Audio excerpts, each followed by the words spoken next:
Hello guys, Omni here. There's been some more updates to Crisis on Infinite Earth since we last talked about it. There's a couple things I kind of try to wait for rather than report on every little thing that comes out because it seems like there's a new thing every day.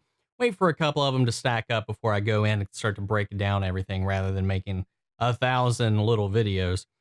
Since we last talked, we've had the announcement that Audrey Marie Anderson, who plays Lila Michaels, John Diggle's spouse on Arrow, will be having her own separate character and identity for the Crisis. She'll be playing Harbinger, who is also a key person in the fight against the Anti-Monitor. In Crisis on Infinite Earths, she's given the ability to replicate herself across time and universes as a part of a way to gather and unite people throughout the multiverse to try to fight the Anti-Monitor. And we get our first look of her suited up in this version of the character's outfit, and I think it looks fantastic. It looks great, and I dig it completely. We talked about before too that we know that Tom Cavanaugh will be playing the character Pariah, which is a key player in the release of Anti-Monitor into the multiverse. He is the instigator of this event, and again, is one of the key people trying to kind of undo his wrong and save the universes from essentially himself, because he brought this upon them for his need and thirst for knowledge. We got our first look in a group photo aboard the Wave Rider of a bunch of people from the crossover event, and we get our first look of Tom Cavanaugh rocking the suit for Pariah for the upcoming crossover. In this picture, we've got Monitor, we've got Iris, we got Pariah. I'm going from the front row, left to right. We got Harbinger, we've got Kingdom Come Superman, Tyler Hoechlin's Superman, and there we got Ryan Choi, the second Adam. Of course, Ralph Dibny. There is Black Lightning in his first crossover event, The Flash, and Diggle on the ship, on the Wave Rider. There's so many things you can... Of course, this isn't everybody that's in the crossover. I feel like this is going to be one of those things where we got our different teams. We're going to be following different groups of people to kind of keep things separated. At least that's my speculation. I don't have anything to confirm that, but that's just my thoughts on that. I think it looks great. I'm just really hyped up seeing all these people just even in a group shot and see them playing around on set and stuff. There's some interesting little gifs already of of Black Lightning at the control pad of the Wave Rider that's really funny to watch. I can't wait to see this crossover. It looks wild. Mark and Guggenheim also confirmed that the Smallville Season 11 comic books themselves are considered in the timeline of this universe canon. And that's nuts, because even in those comics, I haven't finished reading them. I'm reading them currently, but they have their own Crisis on Infinite Earths like event in there. Clark has even fought. Tom Welling's Clark has fought Monitors up until this point. He's entered the Speed Force. He has his own Green Lantern ring. There's a lot of things that can be driven in there to kind of set up this. I'm wondering how the season 11 is going to come in as far as timeline wise with what we're currently experiencing in the Arrowverse. Because then it could combine this crisis with what was happening and playing out in season 11 of Smallville, because it was happening out what their Earth 2 was already destroyed.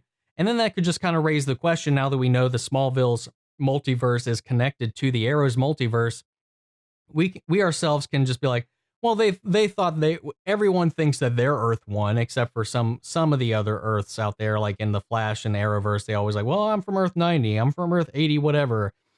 But where are they basing those numbers on? I think it's fair to assume that the shows that we're running always assume that they're Earth 1.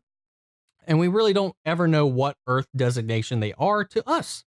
So I think it's fair to assume that maybe while Crisis is unfolding in season 11 of the Smallville comics, it is also simultaneously happening throughout the Arrowverse. And that way they connect towards the end. Again, I don't know how the Crisis event ends in the Smallville season 11 comic just yet, so I'm not sure how tightly that will connect in. They did say that this upcoming crossover will reference, though indirectly, it's not going to directly reference the season 11 comics, but it will make some references to it. It will acknowledge it in some fashion. And I'm really curious to see how that comes into play. What if Tom Welling's Clark Kent brings and gives John Diggle a lantern ring for the crossover event? Wouldn't that be crazy? But that's not even the biggest news. And maybe I'll make a video on all the different ways that this might play out once I actually finish the season 11 comic. Because right now I just know a buddy of mine, Smallville, Superman in general is his favorite comic book character of all time. He's watched Smallville. He's read all the Superman comics, even Smallville season 11. And he's the one that's kind of fed me in some of this knowledge in it. I'm just reading it for myself just now. I'm about 44 issues in out of 120, 130 something issues. I can't remember.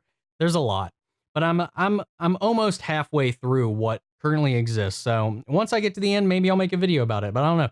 But at the end of this, the biggest news to drop came out earlier today, and I think this is one of the biggest things because it also proposes a different kind of precedent for this crossover and what it means for the greater DC whole and DC properties.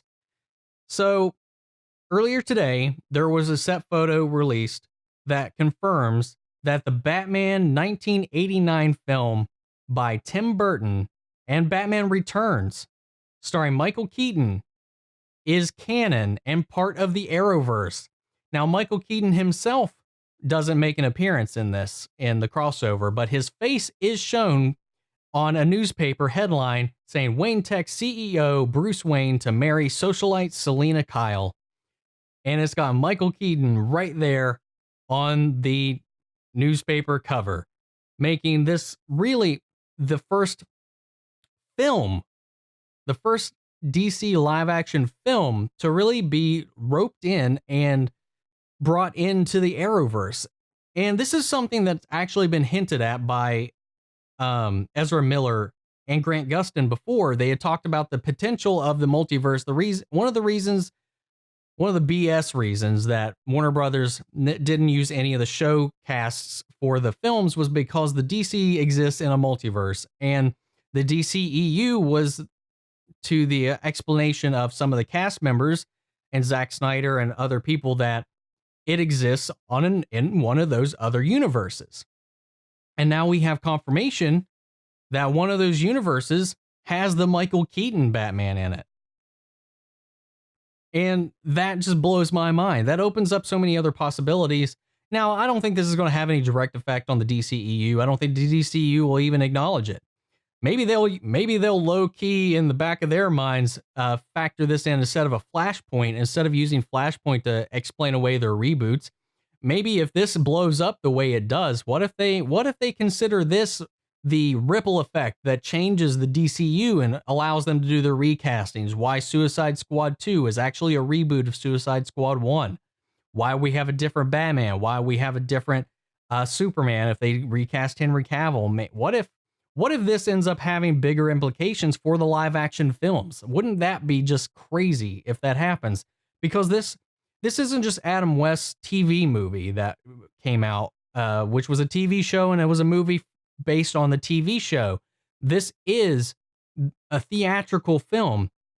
And we know that Brandon Routh played Superman in the theatrical Superman Returns, which was in the Christopher Reeve Superman. And then he's playing the Kingdom Come Superman in this upcoming crossover, but they haven't said that the Christopher Reeve Superman, which he played in Superman Returns, becomes Kingdom Come Superman. So I don't know. That's not really a direct relationship, I would say, to that. It was just like, he's played one before. We'll have him in here and see what happens with it. I don't think he is actually meant to be this. This is the Superman from Superman Returns becomes the Kingdom Come Superman. I don't think that they would do that to the legacy of Christopher Reeve's Superman and what that bright kind of idolized character, iconic character that they would have, and kind of put him into that darker, grittier, more destroyed and cynical Superman that Kingdom Come Superman is.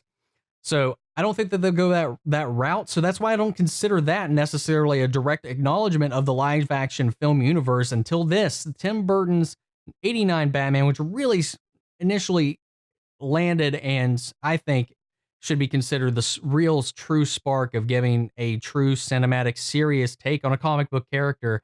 And it's still most people's favorite Batman period.